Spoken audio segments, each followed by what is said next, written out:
ආයිබෝන් ඔන්න ඔයාලා ආසාවෙන් හොයන විදිහේ වීඩියෝ එකක් ගෙනාවා. මොකද වීඩියෝ එකක් කරන්න වෙලාවක් නැහැ වැඩත් එක්ක.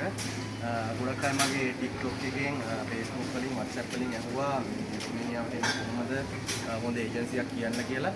ඉතින් ඒ හින්දා ඒ කට්ටියව දැනුවත් කරන්න දාන වීඩියෝ එකක්. අංක එක තමයි රුමේනියාව කියන්නේ හිතන තරම් සුන්දරමත් හිතන තරම් නරකමත් නැති රටක්. ඒක එක එක්කෙනාගේ වෙලාවල් මත ලැබෙන තැන අනුව වෙනස් වෙන්න පුළුවන්. අංක එක තමයි රුමේනියාව හොඳයි. රුමේනියාවට ඇවිල්ලා ගේමක් ගහ ගන්න පුළුවන්. ගොඩක් අය මෙහෙට එන හේතුව තමයි දැන් ශෙනගන රටක්. ඒකට අපිට පුළුවන් අපේ TRC එක ගත්තට පස්සේ නීත්‍යානුකූලව රටවල් 29ක් ඇතුළත ට්‍රැවල් කරන්න පුළුවන්. අපිට සංචාරය කරන්න අපිට ඇවිදින්න පුළුවන්. කිසිම ගැටලුවක් නැහැ. ඉතාලි, ප්‍රංශ, ජර්මන්, ස්විට්සර්ලන්තය ඇතුළු රටවල් 29ම සඳහන් කරන්නේ නැහැ මම මේකට යන්න පුළුවන්. ඒ chance එක අංක එකට අපිට හම්බ වෙනවා. ඉතින් ඒක තමයි ලොකුම වරප්‍රසාදේ. ඊගාවට සඳහන් කරන්න ඕනේ රුමේනියාවට යන්න සමහර ඒජන්සි වලින් ලක්ෂ 14 15 ඉඳන් ලක්ෂ 20 22 වෙනකන් එක එක ආයතනවල මිල ගණන් තියෙනවා. එයාලා තියෙනවා. නමුත් අපිට 16 මාරයි කතා කරේ. නමුත් වීසා වැදුනට පස්සේ ගොඩක් අය කරනවා ගාණ වැඩි කරනවා. මොකද ඒතකොට වීසා වැදුනට පස්සේ අපිට කරන්න දෙයක් නැහැ. එයාලා ඉන්න ගාණ දෙන්න වෙනවා. මොකද ලොකු ප්‍රොසෙස් එකක්. මටත් අවුරුදු එකමාරක් දෙකකට කිසිදු කාලයක් ගියා මෙහෙට එන්න. ඉතින් අන්තිම මොහොතේ වීසා වැදුනට පස්සේ එයාලා ඉල්ලන සල්ලි දීලා එනවා මිසක් අපිට ආපහු හැරෙන්න බෑ. ඉතින් ඒක තමයි ගොඩක් කරන ඒජන්සි වල අය කරන ලොකු මාපියාවක් අපිට වැඩක්. අනිත් එක තමයි දැනගන්න ඕන ප්‍රධානම කාරණේ ඔයා එන්නේ පිළිගත් ඒජන්සි එකකින්ද පුද්ගලික කෙනෙක් කරාද ඒක ගැටලුවක් නෑ. නමුත් ඔයාලා බලන්න මෑන් පවර් කියන කතන්දරේ රුමේනියාවේ 99.999%ක්ම තියෙනවා මෑන් පවර්. අපිටත් ඒ පොඩි ගැටලු ටිකක් තිබ්බා. අපිත් ඒ වගේ ආසන්නව තමයි ඇවිල්ලා තියෙන්නේ. නමුත් ඒ ටික අපි ක්ලියර් කරගත්තා. ඒක මොකද කොන්ටැක්ට් මත අපිට ඒව හදාගන්න පුළුවන් දේවල් ටිකක් තියෙනවා. සමහර හිතන්න පුළුවන් රුමේනියාව හොඳයි කියලා, සමහර නරකයි කියන්න පුළුවන්. ඒක තමන්ගේ හිතන පතන විදිය, තමන්ගේ ටාගට් එක, තමන් ගහන ගේම අනුව හම්බෙන රස්සාවල් එක වෙනස් වෙනවා. ඒ හින්දා කෙනෙක් හොඳ විදියට දකින්න පුළුවන්, කෙනෙක් නරක විදියට දකින්න පුළුවන්. මම සාමාන්‍යයෙන් ගත්තාම මට නරකක් නෑ. මගේ තියෙන්නේ වෙනම ටාගට් එකක් බලාපොරොත්තු තියෙනවා. ඒක මෙතනට අදාළ නැහැ. ඒක මගේ හිතේ තියෙන දෙයක්, මගේ ඩ්‍රීම් එකක්, මගේ සිහිනයක්. ඔයා ඉන්න ගේමක් ගන්න රුමේනියාවේ ලක්ෂ 20 දීලාවත් අවුම මේ පඩිය දැනගෙන ඉන්න.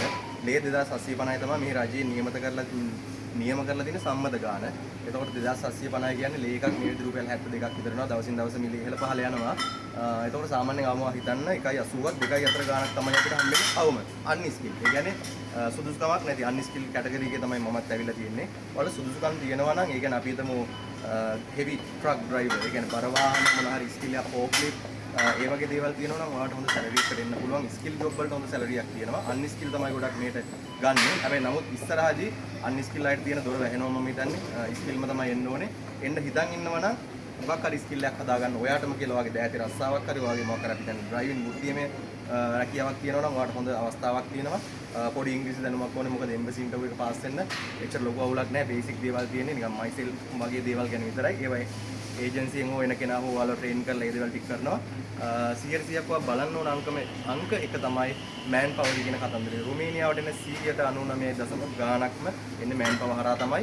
එනකන් ඇවිල්ලා බහැලා අපි වැඩ කරනකන් එයාලා අපිට අඟවන්නේ නැහැ. ඒක තමයි ලංකාව කරන ලොකුම ප්‍රෝඩාව මුලාව. ඉතින් හොඳ රටක් ආවොත් ගේමක් ගහ ගන්න පුළුවන්.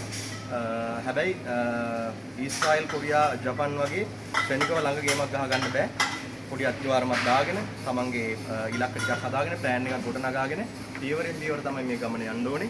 ඉතින් යුරෝපේ හොඳ රටකට යන්න දින දකින්න ඔයාලට තියෙන හොඳම අවස්ථාව සහ මම හිතන්නේ අවසානම අවස්ථාව ඉතාලි, ප්‍රංශ, ජර්මන් වගේ රටවල් වල දැන් ඉතින් රිෆියුජිවත් සරණාගත වීසා ඉල්ලන්න බෑ.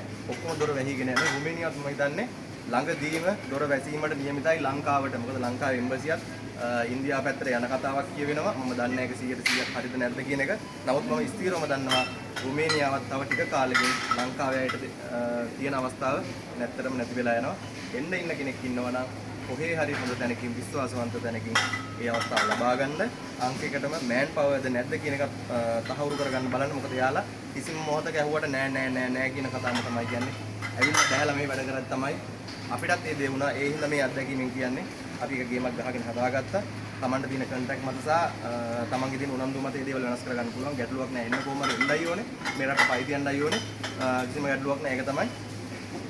වෙන විශේෂ මට මතකයක් නැහැ. කොහොම හරි කමන්නේ ස්කිල් එකක් හදාගෙන ඉන්න පුළුවන් නම් වටිනවා. අන් ස්කිල් ඇප්ලයි කරලා හරි කමන්නේ මේකට එන්න.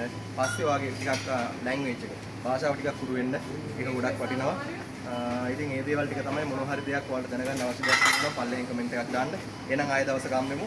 මේ ඔයාලා වෙනුවෙන්ම වීඩියෝ කරේ. හැමෝටම එහෙනම් ජය වේවා බුස්සරණයි ජේසුබීටයි ආදරේ. ජය වේවා.